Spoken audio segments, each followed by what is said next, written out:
इसमें हम लोग कुछ पॉइंट्स देखेंगे। ये न्यूज़ में इस वजह से थी कि किसान क्रेडिट कार्ड अब फिशरीज यानी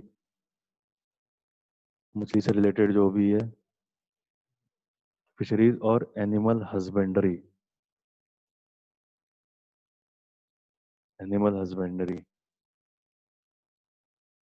मतलब जो, जैसे आपने मान के चलिए जो लोग जैसे अपना पोल्ट्री वगैरह हो गए, पिग फार्म्स हो गए, ये सब जो पिग फार्म्स हो गए जो एनिमल रियरिंग का काम करते हैं, पशु के पालने का काम, पशु के पालने बेचने का आगे जो ये सब काम करते हैं उनके लिए भी बढ़ा दी गई। पहले क्या थी, सिर्फ किसानों के लिए जो खेती कर रहे होते थे। अब ये फिशरीज और एनिमल हस्बेंड्री को भी एक्सटेंड कर दी गई है। किसके द्वारा एक्सटेंड की गई है? Ministry of state government for fisheries, animal husbandry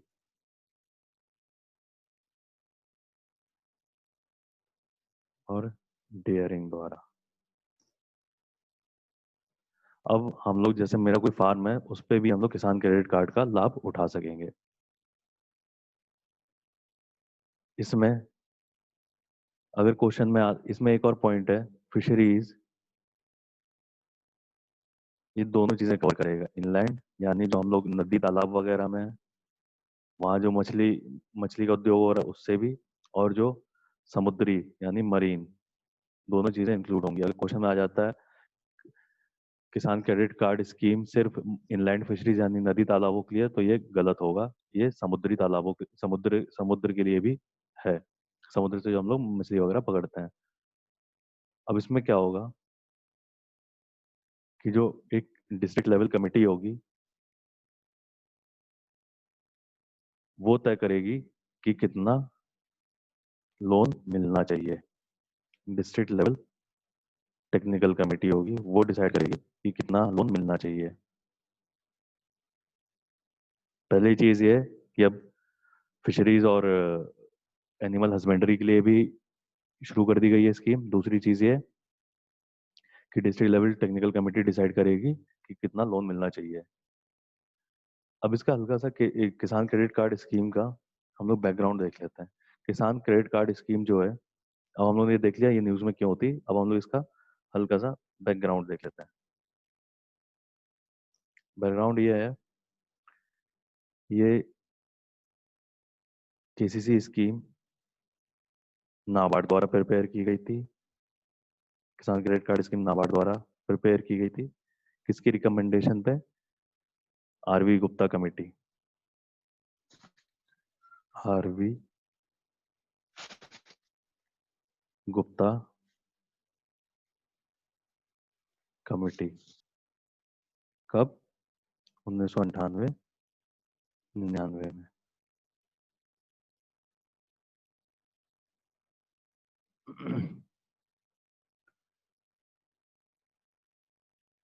जो अपने फार्मर हैं, अब इसमें जो किस किस के लिए थी, अपने जो फार्मर्स हो गए, स्मॉल एंड मार्जिनल फार्मर्स,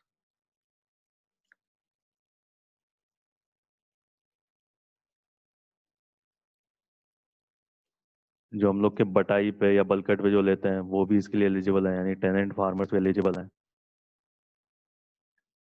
इसके लिए जो सेल्फ हेल्प ग्रुप्स भी हैं वो भी एलिजिबल हैं किसान क्रेडिट कार्ड स्कीम्स के लिए। ये लोग सब एलिजिबल हैं। दूसरा पॉइंट क्या है इसका कि अगर लोन की लिमिट 1 लाख रुपए से ऊपर है तो कुछ ना कुछ गिरवी रखना पड़ेगा। सर एक बार रिपीट कीजिए, किस किस के लिए एलिजिबल थी अभी ये? ये है स्मॉल एंड मार्जिनल फार्मर्स, जो अपने टेनेंट फार्मर्स होते हैं। हम्म। टेनेंट फार्मर्स होते हैं जैसे जो आपकी ज़मीन है, मान के चलिए आपने किसी को दे दी कि भाई तो हमें साल का 1 लाख रुपए देते जाओ, तुम्हें जो खेती वगैरह जो करनी है उसके हम्म। साथ आपने कॉन्ट्रैक्ट कर लिया, जो भी खेती वगैरह तुम्हें करनी है वो तुम करते आना, उनके लिए भी एलिजिबल है। फिर हम लोग 2 लोग मिलके, जो जैसे मेरा खेत है, मैंने किसी और को एंगेज किया कि चलो भाई दोनों लोग मिलके फसल करते हैं, तो उसमें जो दूसरा बंदा है वो भी किसान क्रेडिट कार्ड स्कीम का फायदा उठा सकता है। फिर जो कुछ स्वयं सहायता समूह है जो एग्रीकल्चर से रिलेटेड एक्टिविटीज में इन्वॉल्व हैं, वो भी इस चीज का फायदा उठा सकते हैं। Okay sir, thank you. Okay, फिर आगे चलते हैं हम लोग। केसीसी, जो किसान क्रेडिट कार्ड है, इसकी भी एक वैलिडिटी होती है। किसान क्रेडिट कार्ड की वैलिडिटी कितनी है? कोई बताएगा किसान क्रेडिट कार्ड की वैलिडिटी कितनी होती है? पंकज? 3 साल। तो 5 साल है। 5 वर्ष। हाँ जी, 5 वर्ष।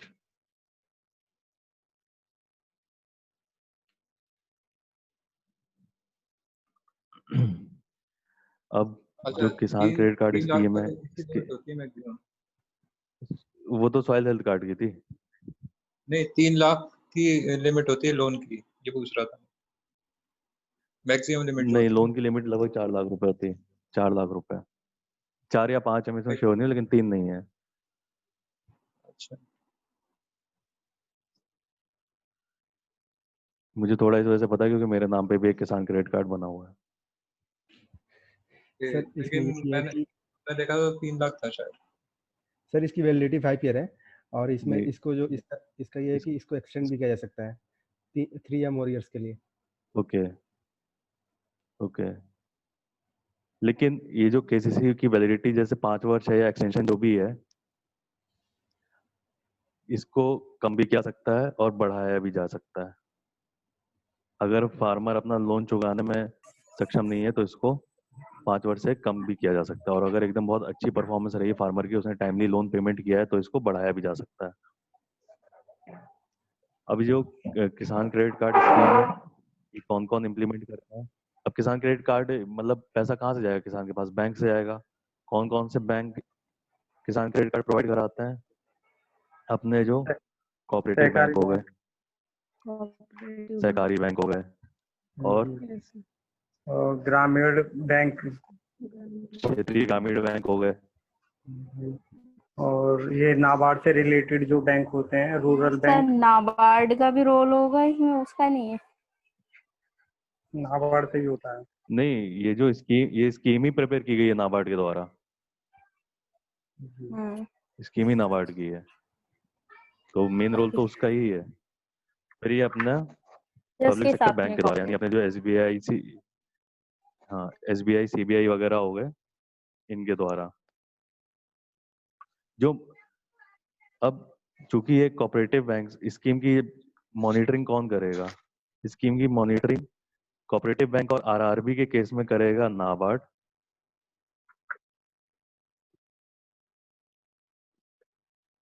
आवाज नहीं आ और रही पब्लिक सेक्टर बैंक और आवाज आ रही है?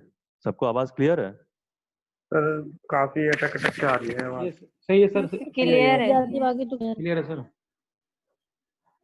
शशि जी, गुड मॉर्निंग, आवाज क्लियर है आपको? गुड मॉर्निंग सर, आवाज क्लियर है। ओके। जो अपने पब्लिक सेक्टर बैंक हैं, उनको कौन मॉनिटर करेगा इस स्कीम के लिए? Sorry sir. Public sector bank को मॉनिटर करेगा अपना आरबीआई। आरबीआई। अगर अगर क्वेश्चन में यह आता है कि अंडर केसीसी स्कीम के अंडर सिर्फ केसीसी स्कीम के अंडर, किसान क्रेडिट कार्ड स्कीम के अंडर सिर्फ नाबार्ड ही मॉनिटर करता, तो ये गलत होगा। पब्लिक सेक्टर बैंक के केस में RBI public sector bank RBI monitor करेगा। ओके। अब इसका जो एक और चीज, केसीसी के अंडर एटीएम कार्ड भी इशू होता है, यानी आपको आपके लोन अकाउंट में एक एटीएम कार्ड मिलेगा। एटीएम कार्ड हम लोग किसी भी एटीएम पे भी यूज कर सकते हैं। अब किसान को बार बार बैंक से जब जैसे जरूरत पड़ी, मान के चलिए बीज खरीदने की जरूरत पड़ी, वो जाके तुरंत एटीएम से पैसा निकालेगा, बीज खरीद लेगा। जब जैसी जरूरत पड़ेगी वो तब तक पैसा निकालता जाएगा। एटीएम पे सर जाके। और जो ये एटीएम सर कार्ड होते हैं ये किसी भी एटीएम पे यूज हो सकते हैं, किसी भी पीओएस मशीन पे भी, पॉइंट ऑफ सेल यानी जो दुकान वालों में आपने देखा हो नहीं, हम लोग कार्ड स्वाइप करते हैं, ये वहां भी यूज किया जा सकती है। हाँ पूछे। सर मैं ये पूछ रहा था जितना लोन दिया उसी के तो पैसे, वही पैसे तो निकाल सकता है बस, जितना लोन मिला हाँ है उसे। अब एटीएम कार्ड है वही पैसे नहीं। अच्छा हाँ मतलब जैसे, जैसे अगर उसके लोन की मांग चलिए 2 लाख रुपए लिमिट है, हाँ तो उसे 2 लाख कभी भी मैक्सिमम निकाल सकता है, कभी इससे भी ज्यादा निकाल नहीं निकाल सकता है वैसे पाएगा। वो। हाँ कभी भी निकाल सकता है, जो लोन अवधि है उसके अंदर कभी भी निकाल सकता है। अब इसमें एक जो अपना जो एटीएम का 1 रुपए किसान क्रेडिट कार्ड भी इशू किया जाता है।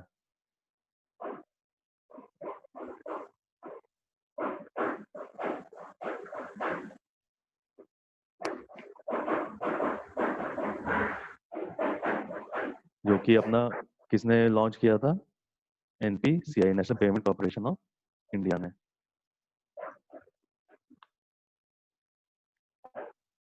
ओके चलिए अब आगे चलते हैं हम लोग। प्रधानमंत्री सर किसान मानधन योजना। हाँ हाँ पंकज सर। मैं ये पूछना चाह रहा था, इसमें चेकबुक इशू होती है क्या? चेकबुक का यार मैं श्योर नहीं हूँ कि चेकबुक हेलो। भी इशू होती है, मतलब चेकबुक तो नहीं मिली है।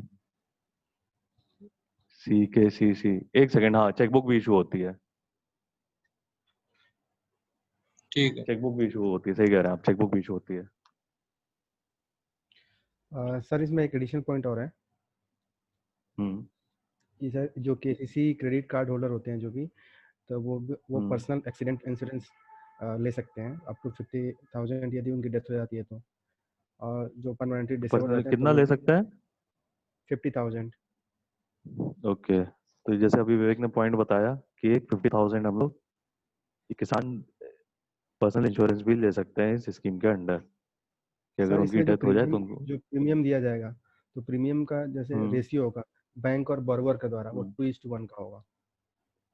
ओके मतलब जो अमाउंट दिया जाएगा 2:1। ओके तो 2:1 के बैंक जो है हम्म मतलब उसका जो टोटल अमाउंट होगा उसका, अ, और बॉरोवर का जो अमाउंट होगा उसका 2:1 का रेशियो में होगा। Okay okay.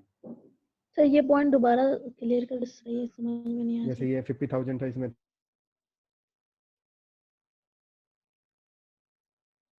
ओके जो 50,000, जैसा विवेक ने बताया कि 50,000 पर्सनल इंश्योरेंस ले सकते हैं, जिसका जो प्रीमियम होगा उसका 2/3 बैंक भरेगा और 1/3 जो किसान होगा वो भरेगा। तो हम जल्दी से, अब टाइम कम है, जल्दी से एक और स्कीम देख लेते हैं। प्रधानमंत्री जी। हेलो, ये जैसे इसमें आपने बताया कि 5 साल इसका एक्सपायरी डेट है, एक्सपायर के बाद इसको दोबारा से रिन्यू करा, वो दोबारा से किसान ले सकता है 5 साल के लिए? हाँ जी बिल्कुल ले सकता है, बिल्कुल ले सकता है। और इसको 5 साल की अवधि को बैंक कम भी कर सकता है, अगर उसकी परफॉर्मेंस सही नहीं है, वो डिफॉल्ट कर रहा है बार बार, तो अवधि को कम भी कर सकता है वो।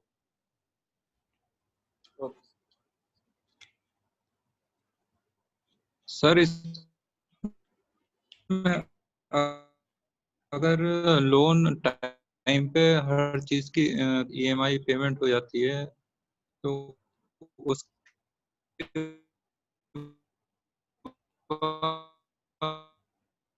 विवेक, वो पंकज आपकी आवाज क्लियर नहीं आ रही है, मैं बता दे रहा हूँ एक बार। ये जो आप कह रहे हैं ना कि अगर वो टाइमली लोन पेमेंट करता है तो अवधि ये 5 साल बढ़ाई जा सकती है, जैसे विवेक ने बताया था कि इसको 5 साल के बियॉन्ड सेम कार्ड को एक्सटेंड किया जा सकता है अगर परफॉर्मेंस अच्छी है। सर मैं अवधि की बात नहीं कर रहा हूँ, उसमें जो इंटरेस्ट सबवेंशन के मतलब जो इंटरेस्ट पेमेंट होता है उसमें भी वो मिलता है, रिडक्शन मिलता है। क्लियर नहीं है, आप क्या कह रहे हैं कि जो इंटरेस्ट अगर परफॉर्मेंस, हाँ अब आ रही है आवाज, अगर परफॉर्मेंस सही है तो उसमें इंटरेस्ट जो इंटरेस्ट सब्सिडी और ज्यादा मिलने लगती है। हाँ सर, ये पंकज सही बोल रहे हैं कि इसमें यदि आप टाइमली पेमेंट करते हैं इन सब चीज़ों का, यदि आप टाइम से सब हाँ कुछ करते हैं तो आपको जो है, जैसे 3% है तो आप 2% कर देती है गवर्नमेंट, वो बाकी 2% जो कर दिया रिमेनिंग है जाएगा, वो गवर्नमेंट पे करती है खुद। गवर्नमेंट पे करेगी। Okay Yes. चलिए आगे बढ़ते हैं। प्रधानमंत्री किसान मानधन योजना। प्रधानमंत्री किसान मानधन योजना ये रांची झारखंड से शुरुआत हुई थी इसकी, रांची से।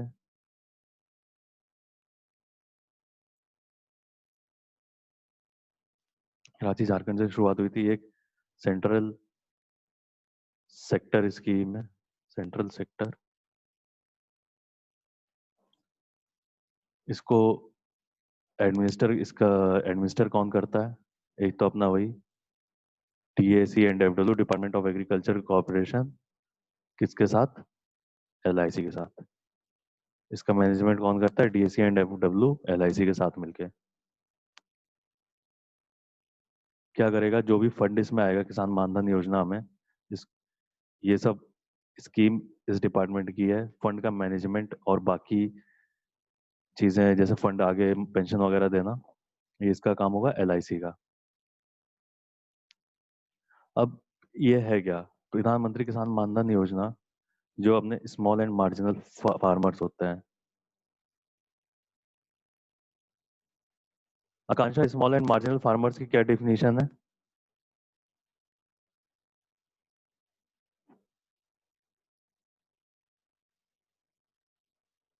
कौन होते हैं छोटे छोटे किसान? कौन होते हैं?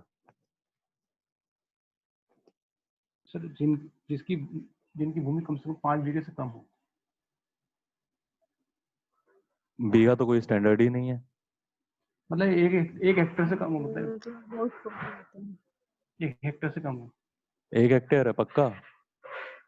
सर यही है सर, उसे मतलब PM किसान रिंकी योजना के तहत यही है सर। रिंकी ऐसे ही स्मॉल बता रहे हैं 1 हेक्टेयर हेक्टेयर से कम कम। वाले हैं आई थिंक, और जो महीने वाले हैं उसमें 2 हेक्टेयर ज्यादा सर वाले। 2 हेक्टेयर। 2 हेक्टेयर है लिमिट। ओके। आकांक्षा, आपका नेट स्लो चल रहा है क्या? यस सर, प्रॉब्लम है, मैं मतलब माइक ऑन नहीं कर सकती हूँ। Okay okay. जो 2 हेक्टेयर से नीचे लैंड होल्डिंग वाले होंगे वो अपने स्मॉल एंड मार्जिनल फार्मर्स में आएंगे। ये इसी में हेक्टेयर से कम है चलिए। में, मतलब दोनों हो जाएंगे। हेलो क्या चीज? जी जी बोलिए। हेलो। हाँ जी। सर जो मार्जिनल, हेलो हाँ जी हाँ जी। सर ये सर सर ये जो जो अभी मार्जिनल फार्म जब होते हैं, सर तो एक इनका मिनट। जो एग्रीकल्चरल लैंड होगा वो अप टू 1 हेक्टेयर का, और जो हाँ स्मॉल फार्मर उनका हाँ। More than 1 to up to 2 hectare. 2। हाँ, अप टू 1 सर ये मतलब जो मोर अभी देन 1 2, ये होगा स्मॉल, और अप टू 1 मार्जिनल। लेकिन ये है कि जो भी अब कैटेगराइजेशन हम लोग ले रहे हैं वो हम लोग स्मॉल एंड मार्जिनल फार्मर दोनों को ध्यान में रख के दे रहे हैं। तो दोनों को जो भी बेनिफिट होता है ना, ऐसा नहीं है स्मॉल को अलग बेनिफिट मिलेगा, मार्जिनल को अलग। उनको 2 मैं हेक्टेयर सर की बस क्राइटेरिया ये के बता रहा अंडर था ही कि बेनिफिट मिलेगा। इन दोनों में क्या डिफरेंस हाँ, है। अगर प्रॉपर उनका सब कैटेगराइजेशन करेंगे तो जो अपना मार्जिनल 1 हेक्टेयर तक आएगा और स्मॉल 2 हेक्टेयर, 1 से 2 हेक्टेयर। ओके। ओके। हाँ मित, कुछ बोल रहे थे आप? सर, हाँ सर, मैं ये कह रहा था कि जैसे कि अभी किसानों को दिया गया था मानधन योजना में 2-2 हज़ार रुपये किस्त जो दी गई थी 3 किस्तों में। सर ये भी तो वो इसी में मानधन आती है योजना में नहीं दी गई थी। किस्त। नहीं हाँ, नहीं, ये मानधन योजना में नहीं दी गई थी। ये PM किसान योजना में दी गई थी। किसान सम्मान निधि अलग है, मानधन अलग है।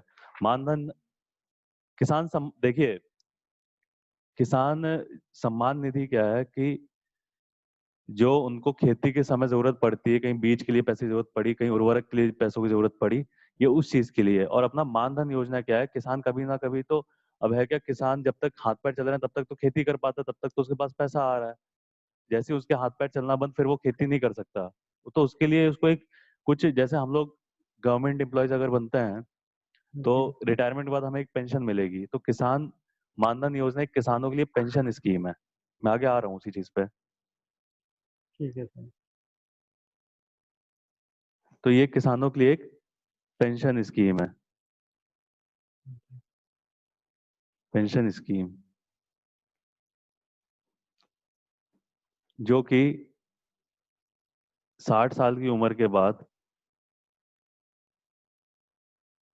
3,000 रुपए पर मंथ की एक पेंशन देगी किसानों को।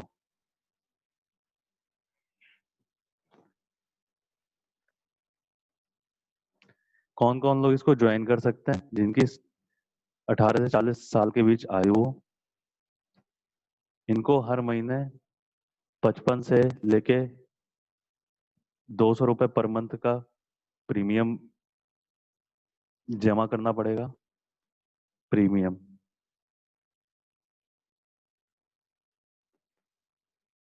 ओके। अब जैसे जो 18 साल का व्यक्ति है उसको 55 रुपए प्रीमियम देना पड़ेगा, क्योंकि वो ज्यादा सालों तक प्रीमियम देगा। जो 40 साल का व्यक्ति है उसको 200 रुपए पर मंथ देना पड़ेगा, तब जाके उसको 3,000 रुपए पर मंथ मिलना शुरू होंगे।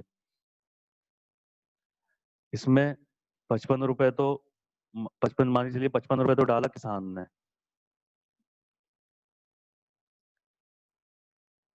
और 55 रुपए ही डालेगी सेंट्रल गवर्नमेंट। कुल कितना प्रीमियम जाएगा पर मंथ? 110 रुपए प्रीमियम जाएगा। 110 इसमें ये चीज ध्यान रखनी है, जितना किसान डालेगा उतना ही सेंट्रल गवर्नमेंट सरकार डालेगी प्रीमियम, सेंट्रल गवर्नमेंट डालेगी। अगर किसान की 60 साल से पहले मृत्यु हो जाती है, तीसरा पॉइंट, अगर किसान की 60 साल से पहले मृत्यु हो जाती है तो उसकी वाइफ को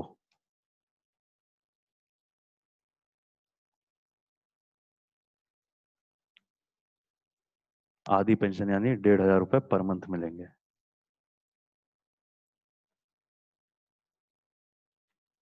और अगर दोनों की मृत्यु हो जाती है, हस्बैंड और वाइफ दोनों की, तो जो पूरा पैसा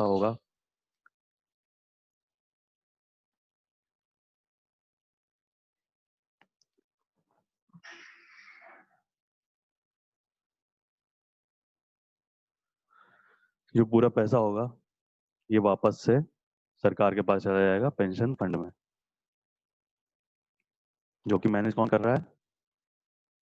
LIC।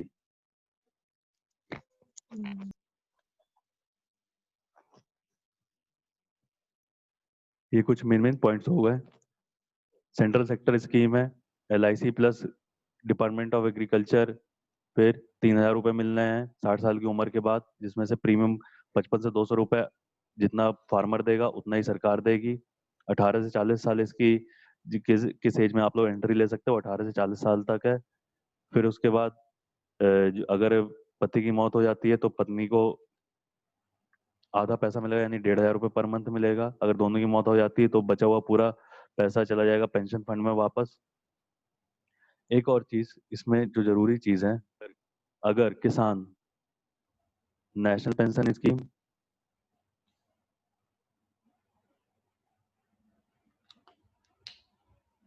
या किसी और स्कीम जो कि एम्प्लॉय स्टेट इंश्योरेंस कॉर्पोरेशन या EPFO चला रही है उनका पार्ट है, तो वो किसान इसके हिस्सेदार नहीं हो सकते हैं। वहीं अगर और स्कीम होगी जैसे श्रम योगी मानधन या लघु व्यापारी मानधन योजना, प्रधानमंत्री श्रम योगी मानधन या फिर व्यापारी मानधन योजना, अगर किसान उसका पार्ट है तो भी ये अपना मानधन योजना का पार्ट नहीं हो सकता है। क्लियर है? मान के चलिए अगर वो फार्मर कहीं और से भी बेनिफिट ले रहा है, किसी तरह की स्कीम जैसे कोई पेंशन स्कीम का बेनिफिट ले रहा है, तो उसका पार्ट नहीं हो सकता है। किसान मानधन योजना का पार्ट नहीं हो सकता है। हम लोग चलते हैं नेक्स्ट, प्रधानमंत्री किसान। सर हाँ पंकज। सर मैं ये पूछना चाह रहा था, ये स्कीम क्या सिर्फ मेल कैंडिडेट्स के लिए है? अगर head of the family women है तो उनके लिए भी है ये। अच्छा, ऐसा कहीं मेंशन है क्या इसमें? मेंशन नहीं है एक्चुअली। है क्या कि जो अपना एक सर्वे है, लगभग 80% जो एग्रीकल्चरल वुमेन है वो फार्मिंग एक्टिविटीज में इंगेज्ड हैं। रूरल वुमेन फार्मिंग एक्टिविटीज में इंगेज्ड हैं। इसमें से जो 20% वुमेन है वो विडोड है, विडो है, विधवा है। तो जो एग्रीकल्चर ओनरशिप किसके पास है? ज्यादातर मेल के पास ही है। नहीं, एग्रीकल्चर, अगर विडो केस में एग्रीकल्चर ओनरशिप किसके पास आएगी? विडो के पास, फीमेल के पास आ जाएगी। हाँ, फीमेल के पास आएगी ना। तो जो किसान होगा, ये कोई ऐसा तो है नहीं प्रधानमंत्री किसान मानधन योजना, ऐसा तो है नहीं प्रधानमंत्री मेल किसान मानधन योजना है सिर्फ। नहीं, ऐसा एक्चुअली मैंने कहीं सुना नहीं, इसी से थोड़ा कंफ्यूजन था, पूछना चाह रहा था। नहीं, वो होगा यही कि जो जिसके कल्टीवेबल लैंड जिसके अंडर में होगी। अब इसमें 18 से 40 साल क्यों दी है? 18 साल ही क्यों, 18 साल क्यों दी है? क्योंकि 18 साल के मेजर, जो अगर कोई भी पर्सन मेजर हो जाता है तो वो प्रॉपर्टी राइट्स को क्लेम कर सकता है। ठीक है। तो अगर किसी किसान का बेटा है तो वो चाहे तो वो अलग से इस स्कीम का फायदा उठा सकता है, क्योंकि अब उसके अंडर जमीन आ चुकी है। फिर अपनी हम लोग नेक्स्ट देखते हैं, प्रधानमंत्री किसान संपदा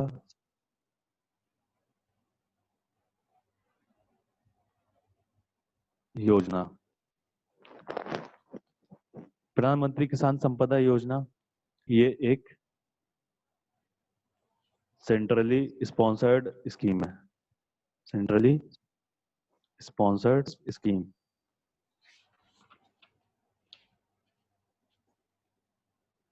ये एक सेंट्रल सेक्टर स्कीम नहीं है। और ये कौन सी मिनिस्ट्री की है? कोई मिनिस्ट्री बताएगा? वीरांगना, कौन सी मिनिस्ट्री के अंडर है किसान संपदा योजना?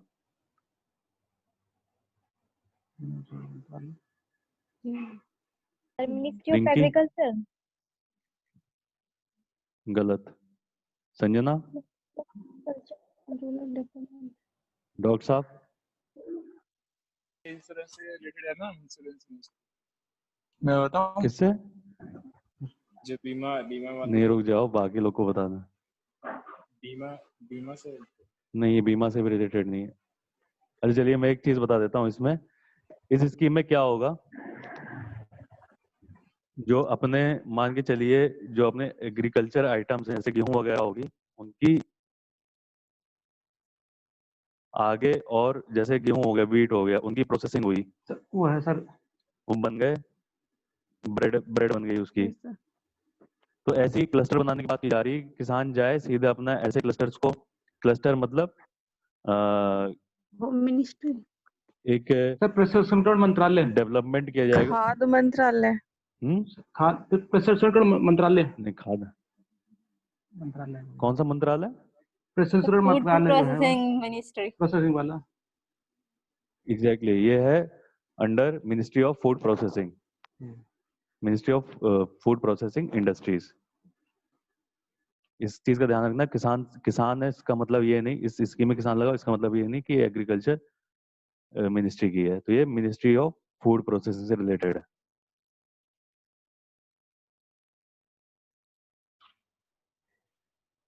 मिनिस्ट्री ऑफ फूड प्रोसेसिंग से रिलेटेड है। इसमें क्या करना है, इसमें ये क्या कर रहे हैं कि ये एग्रो मरीन प्रोसेसिंग करेंगे,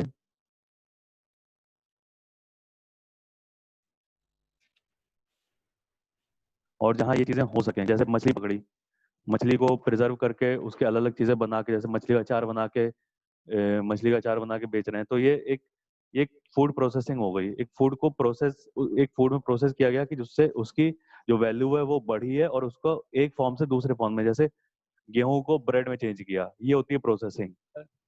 गेहूं को 1 किलो गेहूं जिसकी कीमत 20 रुपए थी, उसको 1 किलो ब्रेड में प्रोसेस किया जिसकी वैल्यू 30 रुपए हो गई। तो एक तरह से उसकी वैल्यू भी बढ़ी और उसका फॉर्म भी चेंज हुआ। ये होती है अपनी फूड प्रोसेसिंग। तो हमें मछली का ऐसे, बनता है। हाँ, मछली का भी अचार बनता है। ठीक। सर ये ऐसा होगा जैसे कि मेगा फूड पार्क है सर तो फूड उसमें पैकेज सीधे हाँ किसान आगे सीधे आगे मतलब आगे होगा आ ना। रहे हैं, आगे आ रहे हैं। हेलो। हेलो, हाँ जी बताइए। तो पैकेज में मतलब वो फिर रेट बढ़ जाती है, मॉडिफाई करते हैं हाँ प्रोसेसिंग लिए। हाँ जी जी ओके। तो अब इसमें है क्या आगे, ये तो हमें ऐसे ही, अब हम लोग ऐसा कैसे, ये कैसे करना है हमें ये, इसके लिए हम लोग मेगा फूड पार्क्स वगैरह बना सकते हैं। मेगा फूड पार्क्स मतलब हम लोगों ने फूड प्रोसेसिंग के लिए मान लीजिए जैसे अपने स्पेशल इकोनॉमिक जोन होता है ना, वैसे हम लोगों ने इसके लिए एक जोन बना दिया। ये अपने मेगा फूड पार्क्स कहलाए जाएंगे। जहाँ आप, जहाँ मान के चलिए तेल तेल की फैक्ट्रियाँ होंगी, जो अपना मतलब जैसे सरसों की तेल की फैक्ट्री हो गई, अपने ब्रेड की फैक्ट्री हो गई, अपने मैदा की फैक्ट्री होगी, अपना सामान किसान जाएंगे अपना सामान बेचेंगे, उनको बेहतर कीमतें एक तो सामान की मिलेंगी, कीमतें बेहतर मिलेंगी, प्लस उनका सामान खराब नहीं होगा, उनको जो मंडी में जो अपने मिडल मैन वगैरह होते हैं इन सबसे बचे रहेंगे। तो कहीं ना कहीं फार्मर की जो इनकम है, फार्मर की इनकम में बढ़ोतरी होगी, फार्मर की इनकम में बढ़ोतरी होगी। ये जो पीएम किसान संपदा योजना है, ये बहुत बड़ा स्टेप है फार्मर की इनकम को डबल करने के लिए। डबल करने के लिए। डबलिंग फार्मर इनकम, कौन सी कमेटी डबलिंग फार्मर इनकम से रिलेटेड, कौन सी कमेटी कमेटी है वीरांगना, कौन सी कमेटी है डबलिंग फार्मर इनकम? कृषि मंत्रालय की। कमेटी का नाम पूछ रहा हूँ जिसने रिकमेंडेशन दी है कि फार्मर की इनकम कैसे डबल होनी चाहिए। सर दिलवाई कुछ ऐसे नाम से है। वाई अशोक दलवाई कमेटी। अच्छा दिलवाई। अशोक दलवाई।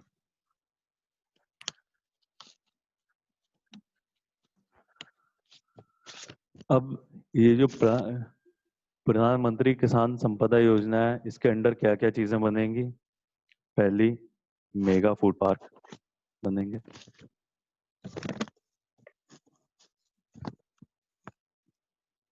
दूसरे, कोल्ड चेन बनेगी, कोई अपने कोल्ड स्टोरेज वगैरह। फिर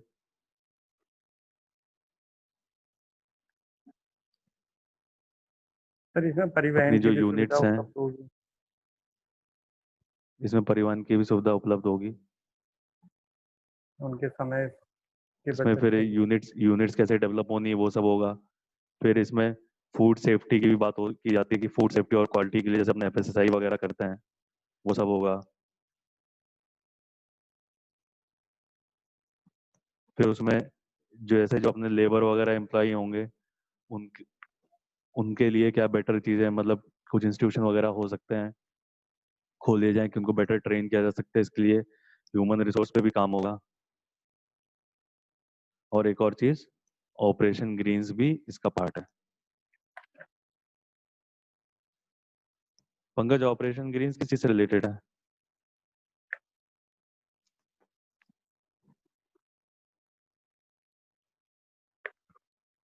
हेलो। हाँ पंकज, हेलो ऑपरेशन ग्रीन्स किस चीज से रिलेटेड है? सर, हेलो, एग्रीकल्चर से ही रिलेटेड है। नहीं एग्रीकल्चर से तो रिलेटेड है खाद्य ये। पदार्थ को गेहूं से बढ़ावा सर। देने के लिए। ये सौर ऊर्जा से रिलेटेड है। गेहूं से सर। जी नहीं, एग्रीकल्चर की सर बात हो ये रही है नहीं, आलू agriculture- गेहूं से टमाटर सर। प्याज से सर रिलेटेड है। ऊर्जा आइटम से है, लगी टमाटर टॉप अनियन। हाँ टॉप एग्जैक्टली, ये वाला है ना। पेरिशेबल आइटम से है जिसमें टॉप टॉप वगैरह वाली टमाटर क्रॉप्स अनियन को। पोटैटो सर वगैरह ये को जैसे खाद्य स्ट्रेस किया गया पदार्थ है। है ना उसको बढ़ावा देने के लिए। हाँ, पेरिशेबल खाद्य पदार्थ को हेलो बढ़ावा दें, जैसे टमाटर आलू प्याज, इनका प्रोडक्शन कैसे मैक्सिमाइज हो सर, सके। खेतों में होता क्या है, सौर कहीं ना कहीं ऊर्जा हम के लोग, मतलब उसके पैनल्स लगा के हम फिर एनर्जी जनरेट करके फिर इरिगेशन नहीं करना ये उसके माध्यम नहीं से, ऐसा ऐसा। कुछ नहीं, नहीं नहीं नहीं ये नहीं नहीं ऐसा कुछ नहीं है। ऑपरेशन ग्रीन से अलग स्कीम है जो आप बात करें, ये कुसुम योजना है। ये हम लोग नेक्स्ट सेशन में हम लोग डिस्कस करेंगे इसका। ये जो अपना ऑपरेशन ग्रीन है, ये अपना टमाटर अनियन पोटैटो से रिलेटेड है। ओके, चलिए। तो हम लोग इसमें है क्या, ये जो अपना मेगा फूड होता होगा क्या, जैसे अगर ये अपना आ जाता है क्वेश्चन में कि किसान संपदा योजना में क्या कौन कौन से कंपोनेंट हो सकते हैं, तो पहली चीज ये है, किसान को पहले एक तो अपना मेगा फूड पार्क होना चाहिए जहाँ प्रोसेसिंग हो सके, फिर किसान को वहां तक के लिए ट्रांसपोर्ट होना चाहिए, फिर उसका जो किसान सामान पहुंचा रहा है उसके लिए कोल्ड स्टोरेज की फैसिलिटी होनी चाहिए, फिर आगे फूड प्रोसेसिंग हो गई। अब जैसे मान चलिए कोई किसान, जैसे किसी का दूध का काम है, वो दूध पहुंचा रहा है, दूध पहुंचाया, बटर बना, दूध बना, दूध आगे पैकेट में डाला गया या बना, फिर उसके आगे और सप्लाई करने के लिए हमारे पास जो अपने जैसे रेफ्रिजरेटेड वैन होनी चाहिए। रेफ्रिजरेटेड वैन मतलब अपनी जो ठंडा की दूध ले कैन। जा सके, ये सब चीजें होनी चाहिए। फिर इन चीजों को सर्टिफाइड करने के लिए कोई जैसे FSSAI सर्टिफाई करे या एगमार्क वगैरह जो भी मिले उनको, ये चीजें होनी चाहिए। ये तो आप लोग एक सर इस चीज इसको को तो सर जैसे कि फसाई सर एकदम, जैसे कि हाँ जी जैसे कि बोलिए। सर अभी आंध्र प्रदेश में जो ट्रेन चलाई गई है वो इसी का पार्ट है ना सर? मुझे उसका कोई आइडिया नहीं है अभी आंध्र प्रदेश में। नहीं, सर ये जो क्या नाम है फसाई जो है वो इसको हम्म। एग्री करती है ना? ये food safety and standards organisation है, जी इसका हम लोग आगे पढ़ेंगे। ठीक है सर। ये मैंने बस एक चीज ये बताई कि क्वालिटी एश्योरेंस वगैरह कैसे होगा, ये FSSAI वगैरह ये ऑर्गेनाइजेशन करेंगे। जी जी ठीक है। चलिए आज के लिए हम लोग इतनी, जो हमारी काफी कम स्कीम हो पाई, सिर्फ 6 स्कीम हो पाई, हम लोग थोड़ा अगली बार स्पीडी तौर से करेंगे, लगभग 12-13 स्कीम इसकी और करेंगे। चलिए, okay thank you all. Thank you sir. Thank you sir. Thank you, sir. Thank you Thank you, sir. sir. Thank you sir. Nice session. नमस्ते। Thank you sir.